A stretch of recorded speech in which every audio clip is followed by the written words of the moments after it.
ये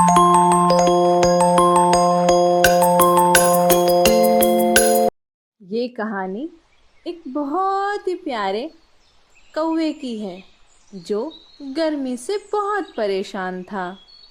हमारे यहाँ जंगलों को मनुष्य काटता जा रहा है, जिसकी वजह से समय पर बारिश नहीं होती और सारे पक्षी इसी बात से परेशान रहते हैं। उनको पानी के पीने के लिए समय पर नहीं मिल पाता। ये कहानी भी उसी बात को लेकर है। एक बार कालू टोनी चिड़िया के पास बैठा था।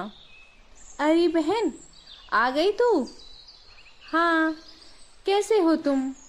मैं ठीक हूँ। तुम यहाँ कैसे आई हो? क्या तुम मेरे साथ पिंकी की शादी में चलोगी? मैं जा रहा हूँ। गर्मी तो बहुत है, मैं नहीं जा पाऊँगी। मुझे बहुत गर्मी लग रही है।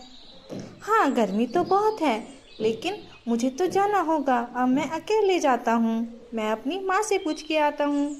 पता नहीं कहाँ मर गए सब के सब। मैं सुबह से खाना बना बना के परेशान हो रही हूँ और ये लोग समय पे खाना ना दो तो परेशान होते हैं और खाना ठंडा हो जाए तो परेशान होते हैं।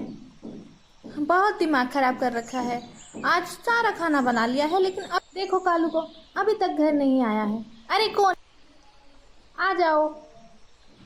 अरे भाग्यवान, तू क्यों गर्मी में इतना परेशान हो रही है? क्यों इतना चिल्ला रही है? तुझे नहीं पता क्या?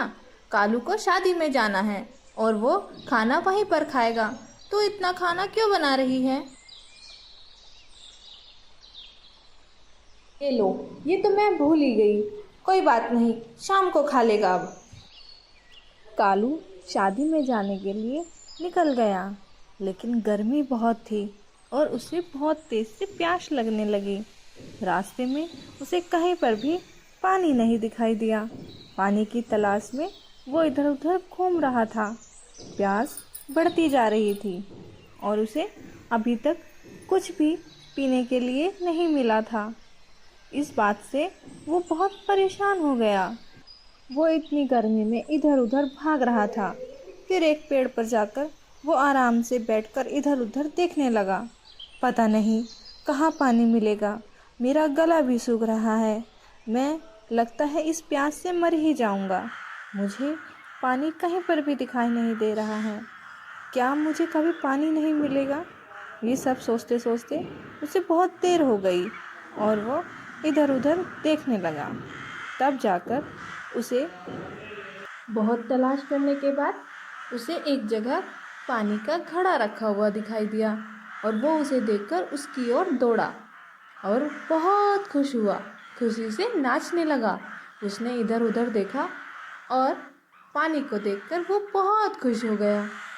उसने अपनी प्यास बुझाने के लिए, पानी को पीने के लिए जैसे ही गर्दन नीचे की तो उसकी बेचारे की गर्दन नीचे जा ही नहीं रही थी, क्योंकि पानी बहुत नीचे था। इस बात से वो बहुत दुखी हुआ। उसे लगा कि शायद अब उसको पानी ही नहीं मिलेगा और ये सोचकर वो इधर उधर देखने लगा, परेशान होने लगा। उसे समझ ही नहीं आ रहा था कि वो इस पानी को कैसे पिए। हार थक के वो नीचे बैठ गया और उसने बहुत ताकत लगा के घड़े को गिराने की कोशिश की ताकि वो उसको गिरा के उसका पानी पी सके। लेकिन घड़ा इतना बड़ा था कि वो असफल रहा। वो उसको गिरा नहीं पाया। उसमें इतनी ताकत ही नहीं थी। पानी पीने के लिए दोबारा कोशिश की। उसने बहुत मेहनत की, लेकिन फिर भी वो घड़े को गिरा नहीं पाया और हार थक के बैठ गया। फिर उसके दिमाग में एक आइडिया आया।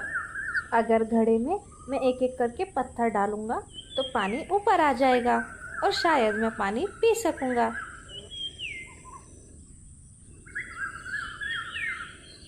और पत्थर की तलाश वो इधर उधर करने लगा। थोड़ी ही देर में उसे पास में कुछ पत्थर दिखाई दिए और वो उन पत्थरों को उठाकर एक एक करके घड़े में डालने लगा। और जैसे जैसे वो घड़े में पत्थर डाल रहा था, पानी धीरे धीरे ऊपर आ रहा था। लेकिन अभी वो इतना ऊपर नहीं आया था कि वो उस पानी को पी सके। इसलिए उसने और पत्थर इकट्ठे किए और पानी में डालता रहा।